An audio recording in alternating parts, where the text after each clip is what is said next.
The third descender, Saarelainen, is a crucial figure whose influence has rapidly taken over Genshin's lore as we approach the conclusion of the Tevata chapter in Snezhnaya, and for very good reason. After all, it is his power, contained in the Seven Gnosis, that Pierro and Anastasya will use as part of their endeavor to overthrow the Heavenly Principles. Ironically, it was the Heavenly Principles, the first Descender, who created the Gnosis to begin with from the third Descender's corpse, after supposedly killing him on the island of Pohjola, before he could marry that peerless beauty who was the daughter of the King of Winter.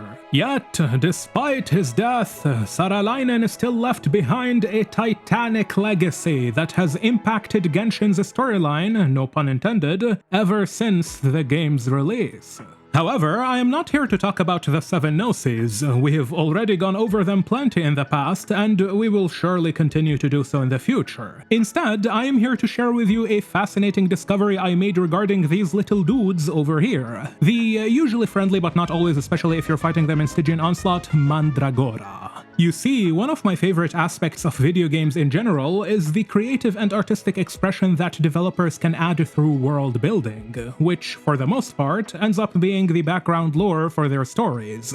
But it is precisely these types of background lore that make From Software's Soulsborne series my favorite genre of video games there is. Their games are notoriously littered with small hints and details scattered across the world which I can hunt for and piece together to try and form a coherent picture of all the history that precipitates the main story. And Genshin Impact is filled to the brim with such world-building details, almost to a fault in fact. Regardless, given Tevat's open-world nature, one of the best things to observe in it is all the stories told by the environmental and ecological effects from the remnants of ancient gods who died in the past. Particularly the various familiars and minions they tend to leave behind in our case. Rukkhadevata, for example, created the Aranara with the help of Nabu Malikata, while Nabu Malikata created the divine Simurgh, who, when it died, split off into fragments of Gvarena, the strongest of which became the Pari. This same principle likewise applies to the Descenders. Indeed, the Four Shades can reasonably be considered familiars of the first Descender. Absurdly powerful familiars, no doubt, but it isn't all that surprising given how the Heavenly Principles is the primordial progenitor, or protogonos.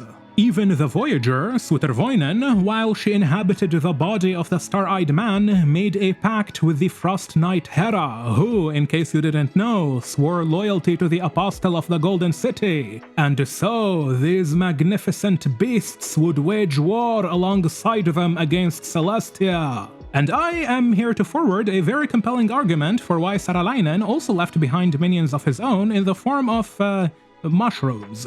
Well, not really. The developers somewhat treat them like mushrooms, but the Mandragora are actually plants. And look, I know plant life isn't necessarily the most exciting thing to discuss, but I promise you, whatever your current expectations of these little guys are, you will be impressed by how cool their lore is. To start our investigation into the origins of the Mandragora, we need not look any further than the biggest one we can find, that, of course, being the hexadecatonic Mandragora. It is said that this exceptionally large sentient plant originated from an extended artificial selection process. This, combined with its atypical territorial behavior profile, suggests it may have been the product of a controlled social experiment. While not much else is known about this hexadecatonic Mandragora, its location pretty much tells us everything we need to know. For simply by exploring the area in its proximity, one can obtain all the information needed to piece together the remainder of its origins and story. Just to the west of where the giant Mandragora is found, on an island off the coast of the Void Sea Outlook, one can come across a few ancient ruins, which later came to house the entrance to an abandoned research facility from 500 years ago. There, the Traveler and Paimon discover how the supervisor of this facility, R.M. Morozov, secretly conspired to usher forth the Abyss on behalf of the Professor Rautvangi. before his plans were foiled by the third Reed Miller, Brahi, and the facility's senior researcher, Grazina Miklucho. Grazina's work at the time primarily revolved around artificially breeding flora native to Nod-Krai through a strict selection process targeting plants most adept at counteracting the abyss. This research ultimately led to the cultivation of several species with desirable traits for resisting abyssal corrosion, typically by absorbing Kuvaki from their surrounding environment to create territories suffused with pure elemental energy. The function of these plants is effectively identical to the plant life found in the Vorukasha Oasis, primarily the Harvisiptochem, which was created from the remains of the former Hydro-Archon Egeria. Notably, while the plants of the Vorukasha Oasis rely on elemental energy derived from the waters of Amrita and the Kvarena, the ones cultivated in the Post-Apocalyptic Elysium instead use their land's local moonlight, which, as we learn during the Archon quest, A Traveler on a Winter's Night, is the total power of the Tri-Lune goddess Colombina, the power she poured over Nod-Krai during her death in the whirlpool of time that Nibelung created to imprison his daughters. This fascinating detail provides us with yet another explicit example of life using the elemental power left behind by deceased deities to combat the encroachment of the abyss, whether that is from Egeria, Nabu Malikata, or even Colombina Hyposelenia. Crucially, what we observe with these gods who gave up their power to the land is in direct contrast to the environmental catastrophes which result from gods who are slain through treason or war. Gods such as Havria, Hagentus, and Orobashi, whose remnant power can be used to heighten abyssal miasma. Thus, given its proximity to the post-apocalyptic Elysium, the hexadecatonic Mandragora was almost certainly a hyper-specialized sentient plant cultivated in Grazina's facility, which then later escaped to the outside after the facility was abandoned due to Morozov's scheme. To further cement this deduction, once the traveler reaches the end of the facility's third floor, they come across another slightly smaller hexadecatonic Mandragora inside, which then helps them defeat Morozov's abyssal incarnation. These specialized giant Mandragora are effectively confirmed to be a byproduct of Grazina's experiments. However, be careful, this doesn't mean that she created the species itself. Remember that plant life adapted to Kuvaki has always existed in Nod-Krai ever since Colombina poured her essence into the land from Nibelung's prison. And the research notes found in the facility suggest that the botanists there utilized the selective breeding of pre-existing species for favorable characteristics rather than the outright development of new ones, which lines up with how humans have performed real plant domestication historically. Therefore, the Mandragora themselves likely originated thousands of years ago on this vast island in northern Nod-Krai, and to figure out how this came about, we're going to have to do some digging into the mysterious backstory of this land, along with what happened to the third Descender. After defeating Morozov, the traveler gains access to Grazina Mikolcho's private journal, where she properly expands on what happened in the facility. Crucially, Grazina notes how Brahi expressed deep interest in a specific type of sentient plant that she had worked on due to their exceptional efficiency at cleansing the abyss. At the time, Grazina hadn't thought of giving them an official name beyond calling them experimental plants, and so Brahi himself decided to give them their modern name of Mandragora. Brahi told Grazina that he got this name from a legend recounted to him by his predecessor, the second Reed Miller, Alia, about a fictional plant from the far north. Apparently, in the language of the flowers, Mandragoras symbolize happiness and hope. Keep this detail in mind, it's going to be relevant in a very ironic way momentarily. Given Routh Vangi and Morozov's exploitation of the Post-Apocalyptic Elysium research facility to summon the Abyss, along with Brahi naming the Mandragora after plants from a legend of the far north told to him by a member of the Frostmoon Scions, the next logical step in uncovering what's going on is to take a quick look at the Hymns of the Far North, a collection of ancient prayers from the Frostmoon Scions, which we can unsurprisingly also find at the Frostmoon Enclave. The first chapter in Hymns of the Far North goes over the heavenly principles and names the first descender as Pitkamunen, an epithet of the ancient Finnish god of weather and thunder, Ukko. While the second chapter mentions 4 important figures. The first is Nibelung, who is called Takoya Iainikuinen, followed by the Voyager and the First Angel, who are called Sutervoinen and Koitar. Since the first chapter discusses the first descender, the second certainly involves the second descender, that being either Nibelung or Sutervoinen. This leaves the fourth and final figure in the second chapter, Saarelainen, to undoubtedly be the third descender, and his section reads as follows. Oh, let not the death pangs you suffered pass into me, lover of frost and winter. You cheerful, fair, kind-hearted lad, noble born and nobly raised, a gentle and valiant son. Upon the starry steed you rode across the forsaken isle of Hisi and the dark mist-shrouded lands of Pohjola, there to court the daughter of Pakaisukko, that peerless beauty at her home. Then old Pakaisukko, servant of our forebears, answered thus. He will grant the young lady's hand in marriage if you should open for him the gates of Pohjola. Cheerful, fair, kind-hearted one, you knew well that wicked scheme, yet you went forth freely. For were you not to go, old Pakaisukko would have his gullible daughter suffer the punishment instead. In dark and foggy Pohjola, the Lord of the 7 calamities carved you into 7 pieces, and that young and pure girl, the daughter of Pakaisukko, shall never again be wed. O lost hero, I call upon you by your unspeakable name. You, the healer of the world's sorrows and misfortunes. And may your grace still the winds of the frigid night and bring warmth to the young birds huddled on the frozen earth. Of course, what happened to Saarelainen lines up pretty well with the legend of Ajax the hero and his lover Snegorochka, as well as the Primordial One's carving of the 7 noses from the corpse of the third descender, according to Skirk. Now, there is one name in particular we must focus on, not only because it is the final piece of the puzzle, but also because knowing what it means quite literally ties everything we went over in this video together. And this name is Pohjola.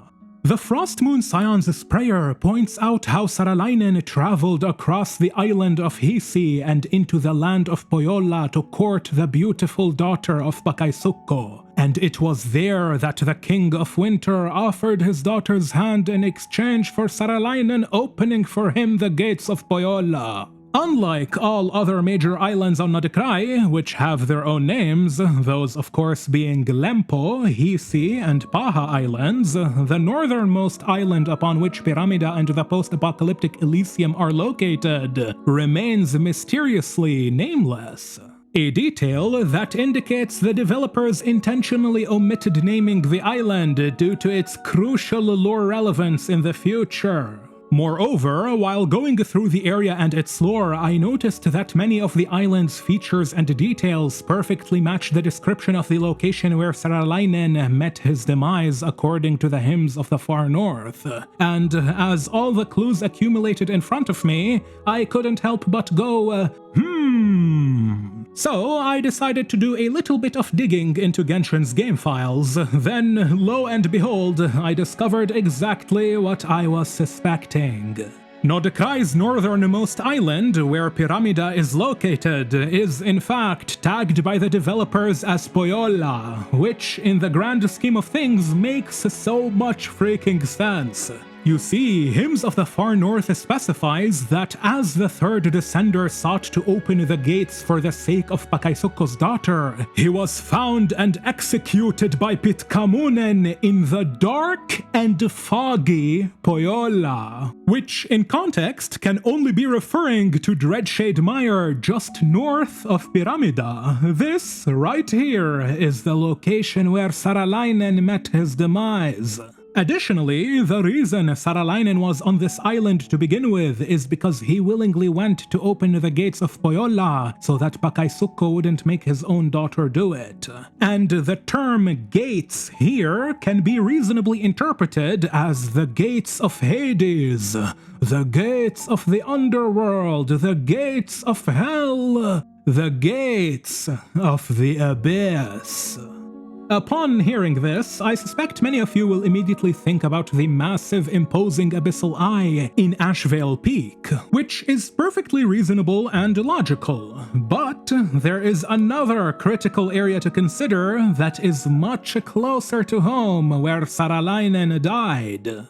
Just off the western coast, right next to Dreadshade Mire, if we go back to the abandoned facility where Grazina conducted her artificial selection experiments on Nod-Krai's plant life, including the Mandragora, we will find that the facility conceals a titanic abyssal rift down beneath the sea. The same abyssal rift which Rautvangi would later exploit for his own evil plot.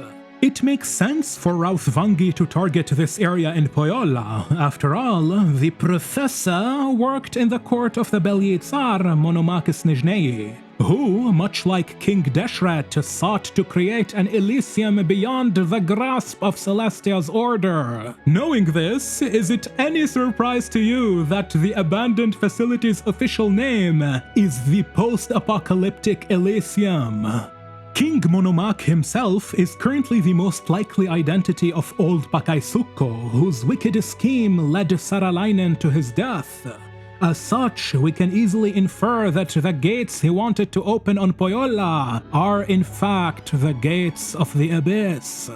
This also implies that the Tsaritsa, Anastasya, may be the same as Pakaisukko's daughter.